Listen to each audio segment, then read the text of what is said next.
이 시간 우리에게 주신 하나님의 말씀은 마태복음 26장 69절에서 75절까지 말씀입니다. 신약성경 47쪽입니다.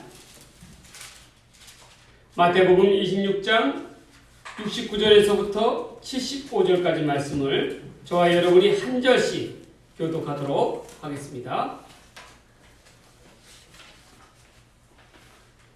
하나님의 말씀을 함께 교독합니다. 베드로가 바깥들에 앉았더니 한 종이 나와 이르되 너도 갈릴리 사람 예수와 함께 있었도다 하거늘 베드로가 모든 사람 앞에서 부인하여 이르되 나는 내가 무슨 말을 하는지 알지 못하겠노라 하며 앞문까지 나아가니 다른 여종이 그를 보고 거기 있는 사람들에게 말하되 이 사람은 나사렛 예수와 함께 있었도다 하며 베드로가 맹세하고 또 부인하여 이르되 나는 그 사람을 알지 못하노라 하더라. 조금 후에 곁에 섰던 사람들이 나와 베드로에게 이르되 너도 진실로 그 도당이라 내 말소리가 너를 표명한다 하거늘 그가 저주하며 맹세하여 이르되 나는 그 사람을 알지 못하노라 하나 곧 알리라. 이에 베드로가 예수의 말씀에 닭 울기 전에 내가 3번 나를 부인하리라 하시니 생각나서 밖에 나가서 심히 통곡하니라. 아멘. 오늘 이 시간에는 마태복음 26장 69절에서부터 75절까지 말씀을 가지고 곧 닭이 울더라 라는 제목으로 말씀 전해드립니다. 우리의 인생에 있어서 인생의 닭 울음소리가 들릴 때에 과연 우리는 어떻게 해야 하는 것입니까? 첫 번째로 닭 울음소리가 들릴 때에는 그 즉시 돌이켜야 합니다. 이 사도 베드로는 그야말로 럭비공 같은 사람이었습니다. 여러분, 럭비공을 한번 보셨습니까? 축구공과 다르게 럭비공은 공중에서는 잘 날아가더라도 땅에 떨어지는 그 순간, 땅에 떨어져서 바운드가 되어서 튀기는 그 순간 공이 드물게 하기 때문에 어디로 튈지 모르는 게 바로 럭비공입니다. 그래서 이 럭비공과 같은 사람을 뭐라고 얘기하냐면 자충우돌, 어디로 튈지 모르는 사람과 같다라고 그렇게 읽었습니다. 예수님 앞에서 베드로는 바로 이렇게 럭비공과도 같은 사람이었다라는 거예요. 그야말로 그의 행동이 어디로 튈지 모르는 그러한 사람이었습니다. 가늠하기 힘든 사람이었다라는 거예요. 성질이 다혈질에다가 감정 기복은 어찌나 그렇게 심한지 때로는 이러한 베드로의 성격을 예수님조차도 감당하기가 힘드셨을 것입니다. 이러한 베드로일지라도 예수님께서는 사랑하여 주셨습니다. 사랑하여 주시되 어떻게 사랑하여 주셨냐면 그냥 사랑해 준 것이 아니라 끝까지 사랑해 주신 것입니다. 비록 그가 사람들 앞에서 예수님을 배신하고 모욕할지라도 예수님은 베드로를 끝까지 사랑하셨습니다. 예수님께서 예루살렘에 입성하시고 붙들려서 대제사장 가야바 앞에 섰습니다. 그곳에서 사람들에게 심한 모욕과 멸시를 당하셨습니다. 하나님의 이름을 모독하였다라는 죄명으로 어떤 이들에게 예수님은 얼굴에 침을 뱉었고 어떤 이들은 손바닥과 주먹으로 예수님을 내리쳤습니다. 온갖 조롱과 욕설이 난무하였습니다. 그러나 오늘 본문을 자세히 살펴보면 이 모든 것 가운데 예수님의 마음을 가장 아프게 한 것이 있었다라는 것입니다. 그것은 뭐냐면 바로 저만치 떨어져서 자기를 외면하고 있는 수제자 베드로의 눈빛이었다라는 것입니다. 불과 얼마 전까지만 해도 베드로는 맹세하였죠. 주와 죽을지언정 자기는 절대로 주님을 부인하지 않겠다라고 그렇게 맹세하였습니다. 그러나 이러한 베드로의 다짐은 금세 무너져 버렸습니다. 그는 자기 목숨을 지키기 위해서 본능적으로 반응하였습니다. 자신을 향하여 위협하는 사람들 앞에서 자기는 예수님과는 무관하다라고 하면서 부인하였습니다. 또한 예수님을 나는 모른다라고 맹세하였습니다. 더욱이 저주까지 해대며 악담을 퍼부었습니다. 베드로는 왜 이처럼 살기 위해서 발버둥 치고 있습니까? 그가 예수님과 한패라는 사실이 사람들 앞에 발각되게 되면 그도 붙들려서 예수와 동일한 형벌을 받게 될까 두려웠기 때문입니다. 그토록 예수님 앞에서 당당하던 베드로의 모습은 온데간데 없어졌습니다. 그의 마음속에는 온갖 걱정과 근심과 두려움이 자리 잡았다는 거예요. 그럴수록 그는 주님과의 관계가 멀어질 수밖에 없었습니다. 예상치 못한 여종이 공격 앞에서 베드로는 속절없이 무너졌습니다. 처음에는 한 여종으로부터 시작하였지만 점차 무리가 베드로를 추궁하기 시작합니다. 너도 예수를 따르는 자 아니었느냐는 거예요. 그때 처음에는 나는 모른다 부인하면서 딱 잡아댔습니다. 두 번째는 나는 그를 전혀 모른다라고 하면서 맹세하며 부인하였습니다. 이내 세 번째는 저주를 하며 맹세하고 부인까지 하였습니다. 여러분, 베드로의 모습을 보세요. 진실이라는 그러한 무기 앞에서 베드로는 철저하게 무너져 버릴 수밖에 없었다는 거예요. 어떻게 예수님의 수지자라고 불리던 베드로가 이렇게 쉽게 바뀔 수가 있었습니까? 예수님과 떨어지는 그 순간 그 제자였던 베드로일지라도 그도 역시 약하디 약한 한 인간에 불과하였다는 것입니다. 여러분, 베드로의 모습을 통해서 우리가 깨닫는 것이 있어요. 죄라는 것이 무엇입니까? 죄는 본능적으로 우리를 무기력하게 만듭니다. 또한 죄 앞에서 우리는 약하디 약한 존재로 변할 수밖에 없습니다. 더욱이 주님과 멀어진 자리, 주님과 동떨어진 자리 앞에서, 죄 앞에서 우리는 속절없이 패할 수밖에 없습니다. 무너질 수밖에 없다는 거예요. 베드로가 그러하였습니다. 예수님을 떠난 베드로, 죄로 인해서 넘어진 베드로는 육신적으로는 살아있을지 모르나 영적으로는 죽음을 맞이한 그러한 상태가 되어버렸습니다. 그 이후에 닭 울음소리에 그가 얼마나 후회하며 통곡을 합니까? 여러분, 죄라는 것이 바로 이러한 것이에요.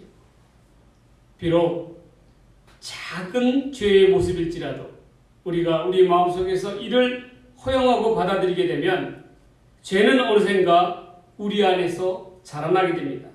그리고 걷잡을 수 없이 커져서 우리를 결국 삼키고 맙니다. 넘어지게 합니다. 우리를 속박하고 옴짝달싹 못하게 하는 것이 바로 죄라는 것입니다. 죄의 노예가 되어 그 사슬에서 벗어나지 못하는 그러한 존재가 되어버리는 것입니다. 그게 바로 죄입니다. 요즘 연예인이나 유명인들 사이에서 과거 자신이 했던 학폭으로 인하여 큰 어려움을 겪는 모습을 보게 됩니다. 처음에는 그 어느 누구도 이러한 문제가, 지난 과거에 대한 문제가 이렇게까지 큰 문제로 자기에게 다가올 것이라 예상한 사람은 전혀 없었을 것입니다. 그런데 그 행동은 어린 시절 장난이라고 치부하기에는 너무도 큰 죄의 모습이었다는 것입니다. 어린 시절 저질렀던 어리석은 그러한 죄의 모습이, 잘못된 행동이 자기 삶의 쓴뿌리가 되어서 반드시 그 대가로 찾아오게 됨을 우리는 여실히 볼 수가 있습니다. 이것이 바로 죄라는 것의 단면이자 속성입니다. 죄는 우리가 용서를 받을 수는 있습니다. 그러나 죄에 대한 쓴뿌리는 항상 남아있기 마련입니다. 시간이 지났다고 해서 우리의 마음속에서 우리의 삶의 흔적 속에서 사라지지가 않는 것이 우리가 그것을 기억해야 됩니다. 그렇기 때문에 더더욱 죄에 대해서 경계해야 하는 까닭이 거기 있는 것이에요. 늘 자신 만만하던 베드로에게도 이러한 죄의 큰 위기가 찾아왔습니다. 예수님의 제자로서 자기가 지켜야 할 자리, 그 자리를 잃어버린 것입니다. 예수님과 함께 받아야 할 고난의 자리를 외면할 때에 베드로에게는 죄라는 것이 엄습하게 되었다는 것입니다. 나는 예수를 모른다. 나는 예수를 전혀 모른다라고 하는 그 외침이 그의 마음속에는 돌이킬 수 없는 비수로 찾아오게 된 것입니다. 여러분, 우리는 꼭 기억해야 됩니다. 예수님 앞에서 너무도 당당하였던 베드로였지만 그조차도 그 자신의 착각이자 교만이었다라는 것입니다. 모든 죄의 근간은 어디서부터 시작합니까? 바로 어리석음과 교만입니다. 아무리 잘났다 할지라도, 아무리 뛰어나다 할지라도 그 누구도 죄 앞에서는 무너질 수밖에 없는 것이에요. 우리는 누구에게 붙들려 있어야 합니까? 예수님 옆에 붙들려 있어야 합니다. 그것도 단단히 붙들려 있어야 합니다. 우리가 있어야 할 자리가 어디입니까? 바로 예수님 옆이라는 것을 늘 자각하며 살아가야 합니다. 그렇지 않으면 우리도 베드로처럼 죄악의 길 가운데 멸망의 자리로 나아갈 수밖에 없다라는 것입니다. 여러분, 지금 베드로의 모습을 보십시오. 베드로의 모습이 그렇지 않습니까?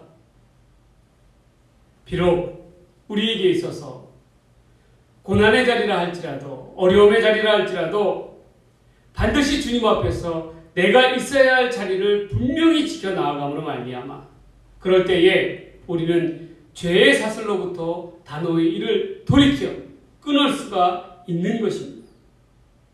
여러분, 우리가 무엇보다도 주님 곁에 붙어야 합니다. 주님이 우리가 본 가지가 되어서 늘 가까이에 붙어 있을 때에 우리의 영혼이 강건할 수가 있는 거예요. 베드로는 예수님과 떨어진 그 순간 결국 멸망의 길로 나아갈 수밖에 없었다라는 것이에요. 우리가 그것을 자각해야 합니다. 우리의 삶 속에 늘 예수님과 동행하며 예수님의 옷자락을 어떻게 해야 됩니까? 놓아서는 안 된다라는 거예요. 끝까지 단단히 붙들고 나아갈 때에 죄의 사슬로부터 자유함을 얻을 수가 있게 되는 것입니다. 우리가 그것을 분명히 깨달아야 합니다. 베드로에게 있어서 닭 울음소리는 이러한 예수님의 시그널이자 사인이었습니다. 예수님께로 돌이키라는 사인이라는 거예요. 이제는 돌아올 때라는 사인이라는 거예요. 우리의 삶 속에서 베드로처럼 새벽에게 오는 닭 울음소리처럼 내 마음 가운데 예수님의 음성이 들릴 때에 우리가 그 앞에 순종하며 믿음의 길로 온전히 따라 돌이키는 저와 여러분의 삶이 되기를 주의 이름으로 간절히 소망합니다. 아멘. 소망합니다. 아멘. 두 번째로 닭 울음소리가 들릴 때에 우리는 어떻게 해야 합니까? 깨달아야 한다는 거예요. 이렇게 베드로가 사람들 앞에서 3번을 강하게 부인하였습니다. 그러자 저 멀리서 닭이 울음소리가 들려왔습니다. 닭 울음소리로 인하여 베드로의 머릿속에는 마치 뒤통수를 얻어맞은 듯이 문득 떠오르는 생각이 있었습니다. 바로 주님께서 하신 말씀이 떠오르는 거예요. 내가 닭 울기 전에 3번 나를 부인하리라. 베드로는 그때서야 자기가 주님 앞에 얼마나 큰 죄를 저질렀는지 깨닫게 되었습니다. 그리고 자기의 부족함과 연약함이 깨닫게 된 것이에요. 그는 그 즉시 나아가 통곡하였다라고 이야기합니다. 주님께서는 베드로가 앞서 자기가 겪을 그러한 모습들을, 그러한 상황들을 다 이미 알고 계셨다라는 것이에요. 그러하기에 베드로를 바라다 보시며 자랑스럽고 당당하게 예수님 앞에서 나는 절대로 예수님을 부인하지 않겠습니다. 내 정녕 죽을지라도 예수님을 배신하지 않고 끝까지 따르겠습니다라고 다짐하는 베드로 앞에서도 안타까운 눈빛으로 바라다 볼 수밖에 없었다라는 것이에요. 자신의 부끄러운 실패로 인하여 죄를 깨달을 때에, 자신의 부족함과 연약함을 절실히 깨달을 때에 베드로는 눈물로써 통곡할 뿐이었습니다. 이후에 베드로에게 놓여진 선택은 어떠하였습니까? 베드로는 통곡 이후에 어떠한 선택을 하였냐는 거예요. 본문의 다음 장을 보게 되면 베드로와 같은 똑같은 처지에 놓인 한 사람을 보게 됩니다. 그도 한때는 예수님의 제자였고 또한 예수님께 신임받는 회개를 담당한 사람이었습니다. 그러나 그는 어떠한 이유에서든지 예수님을 배신하고 대제사장 가야바에게 팔아버렸습니다. 그가 누구입니까? 가롯 유다입니다. 가롯 유다는 베드로처럼 자기가 저지른 죄의 결과에 대해서 너무도 잘 알고 있었습니다. 그리고 예수님을 배신한 그 행동을 크게 후회하였습니다. 스스로 정죄하였습니다. 양심의 가책을 느꼈습니다. 그래서 대제사장과 장로들에게 받은 은 30을 다시금 돌려주려 하였다라는 것입니다. 그러나 그들은 더 이상 이 돈은 자기와 상관이 없다라고 하면서 이를 거부하였습니다. 이후에 가룟 유다는 어떠한 선택을 하게 됩니까? 그는 그 은 30을 성수 앞에다 내던지고 스스로 목매어서 죽었다라는 것입니다. 가룟 유다의 모습을 보십시오. 베드로와 너무도 비교되지 않습니까? 가룟 유다는 철저히 그리고 끝까지 늘 자기 방식대로 자기 의지대로 행동한 사람이었다라는 거예요. 자기 의가 너무도 큰 사람이었다라는 것입니다. 모든 것을 자기가 결정하였다라는 거예요. 하나님 앞에서 회개하며 돌이키기는커녕 오히려 후회의 삶을 선택하였다는 것입니다. 끝까지 자기 자신만을 주장한 사람이 바로 가룟 유다였다라는 거예요. 그러하기 때문에 그는 다시금 돌이킬 수 없는 큰 죄악을 범하게 됩니다. 바로 자살이라는 것이죠. 여러분, 사람은 누구나 잘못을 저지를 수 있습니다. 그러나 보다 더 중요한 것이 있어요. 그것은 무엇이냐면 바로 죄와 잘못에 대해서 어떻게 반응해야 되느냐가 더 중요합니다. 가룟 유다도 베드로와 같은 동일한 그러한 배신을 하였습니다. 그래서 둘 다 양심의 가책을 느끼고 있습니다. 통곡하며 후회하고 있습니다. 그러나 그들의 선택은 마지막 종결점은 큰 차이를 보고 있음을 보게 됩니다. 닭의 울음소리와도 같은 양심의 가책의 소리를 깨달을 때에 거기에서 느끼는 데만 끝나서는 안 된다는 것이에요. 후회하고 있어서만은 안 된다는 것이에요. 그럼 어떻게 해야 됩니까? 그 즉시 회개하며 회개의 길로 나아가야 한다는 것입니다. 비록 뼈를 깎는 아픔이 찾아온다 할지라도 주님 앞으로 무릎 꿇고 나아가야 한다는 것입니다. 주님께서 주시는 회개의 능력을 끝까지 믿어야 한다는 거예요. 주님은 사랑의 끈으로 끝까지 베드로를 붙들어 주셨습니다. 가룟 유다도 베드로도 모두가 그의 삶 속에서는 실패자들이었어요. 그러나 그들을 향한 하나님의 약속은 변함이 없었습니다. 그러나 안타깝게도 가룟 유다는 어떠한 선택을 하게 되었습니까? 자기 자신의 행동에 대해서 후회하는 데만 그치고 결국 자기 마음대로 그 끝을 결정해 버렸습니다. 주님 앞에서 다시금 회개의 길로 나아가지 아니하고 자기의 의지대로 인생의 끈을 놓아버린 것입니다. 마지막까지도 철저히 자기 중심적인 그러한 모습에서 벗어나지 못했던 가룟 유다였습니다. 반면에 베드로는 어떠하였습니까? 그는 닭 울음소리가 들릴 때에 결국 깨닫게 되었습니다.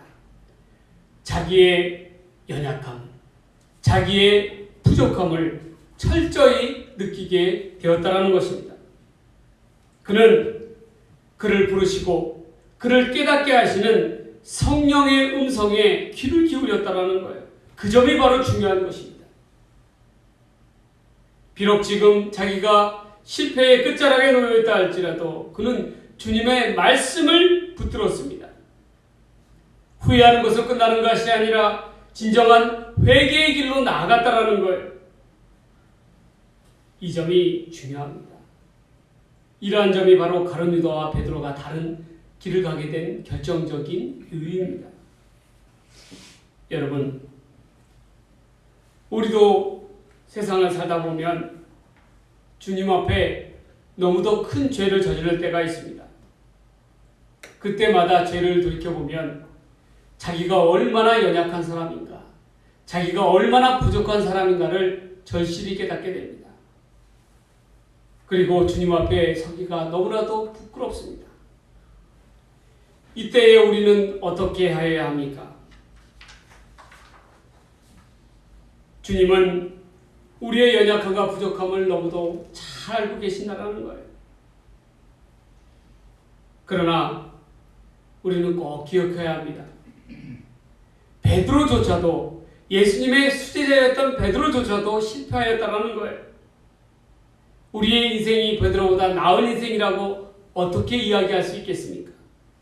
그러나 이렇게 실패한 인생일지라도 주님께서는 다시금 만나 주셨다는 것입니다.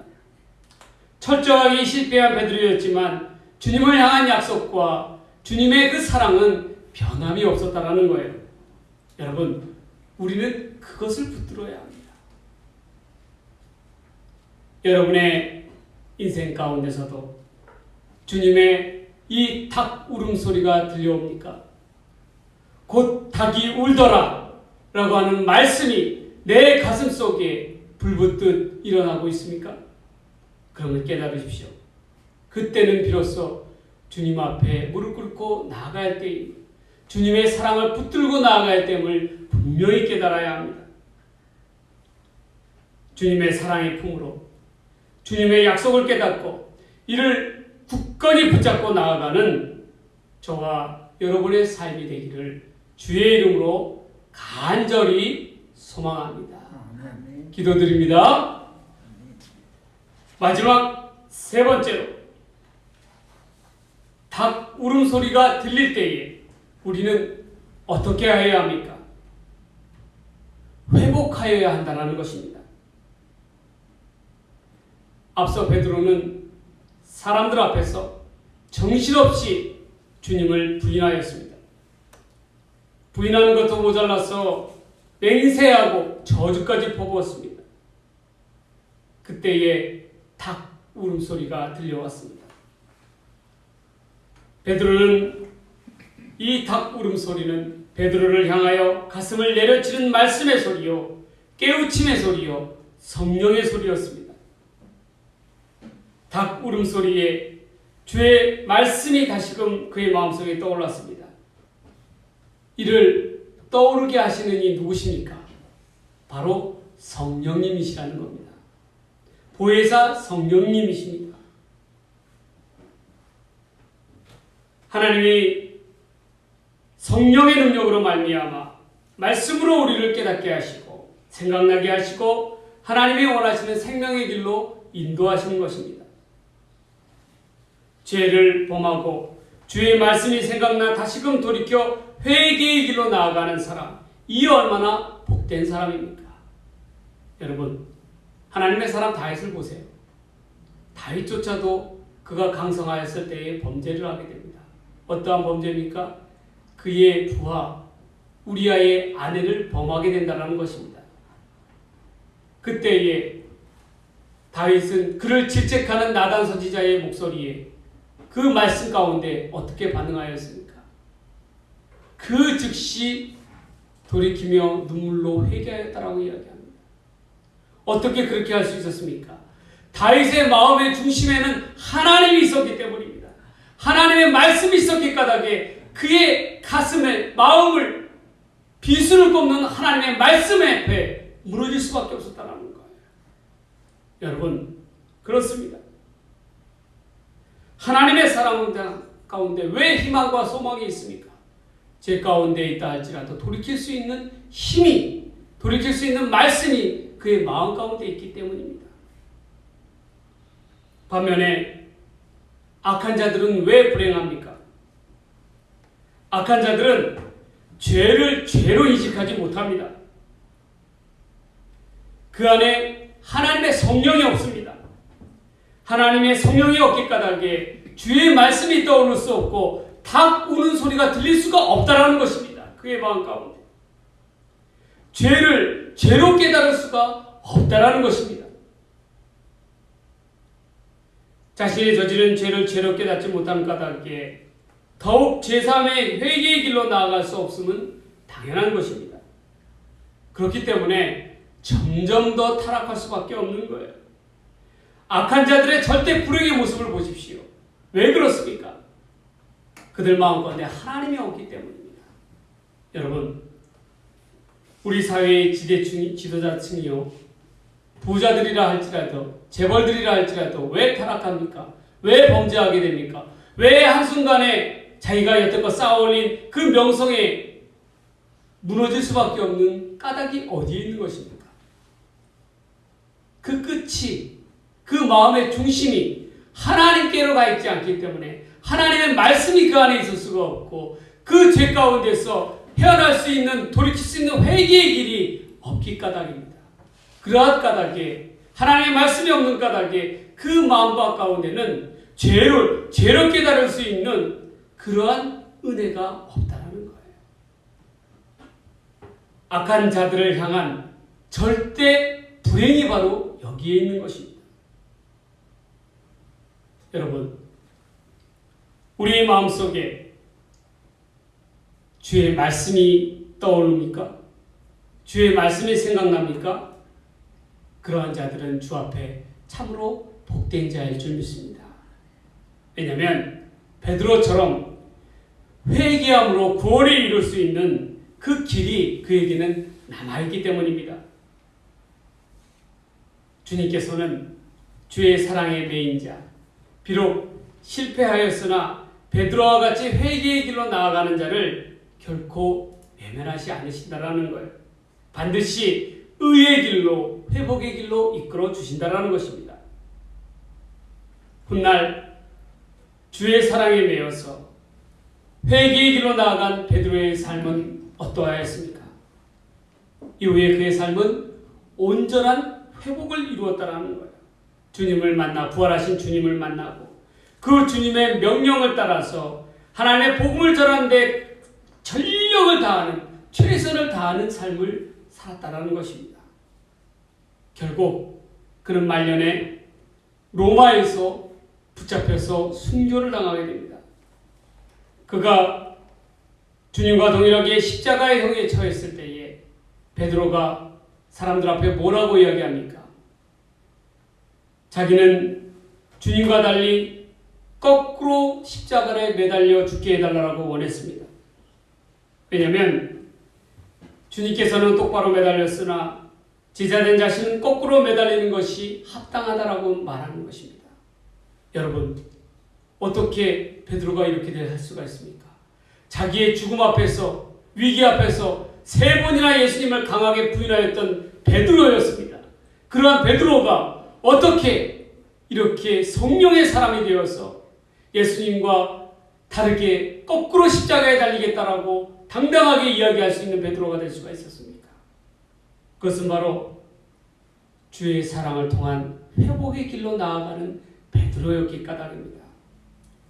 주의 사랑에 온전히 매여서 회복되면 아무리 연약한 베드로라 할지라도 주님께서는 크게 사용하신다는 거예요. 사랑하는 성도 여러분, 이제 말씀을 맺고자 합니다. 여러분들도 각자의 인생의 길에서 주님의 닭 울음소리가 들려옵니까? 그때에 우리는 어떻게 해야 되겠습니까? 이 울음소리가 주님께서 내게 내 영혼 가운데 주시는 성령의 음성임을 바로 깨닫고 그 즉시 뜻을 돌이켜야 할 줄 믿습니다. 주님 앞에 무릎 꿇고 회개의 길로 나아가야 될 줄 믿습니다. 무릎 꿇는 회개만이, 통렬한 회개만이 내 영을 다시금 하나님 앞에 살릴 수 있는 생명의 길이요 회복의 길임을 믿어야 할 것입니다. 잘못된 행실, 악한 죄로부터 넘어져서 좌절하고 절망할 것이 아니라 주님의 말씀과 주님의 사랑을 통한 생명의 길, 회복의 길로 나아가는 우리 모두의 삶이 되기를 주의 이름으로 간절히 축원합니다. 축원드립니다. 기도하겠습니다. 곧 닭이 울더라. 내 마음 가운데 내 마음갓을 흔들어 놓는 그러한 주님의 음성 앞에, 주님의 말씀 앞에, 주님의 그 크신 사랑 앞에 온전히 돌이켜 나아가는 귀한 믿음의 백성들 다 되게 하여 주시옵소서. 하나님의 말씀 앞에 응답함을 얻는 주의 백성들 되게 하여 주시옵소서. 이 모든 말씀 우리를 사랑하시는 예수님의 이름으로 간절히 기도드리옵나이다. 아멘.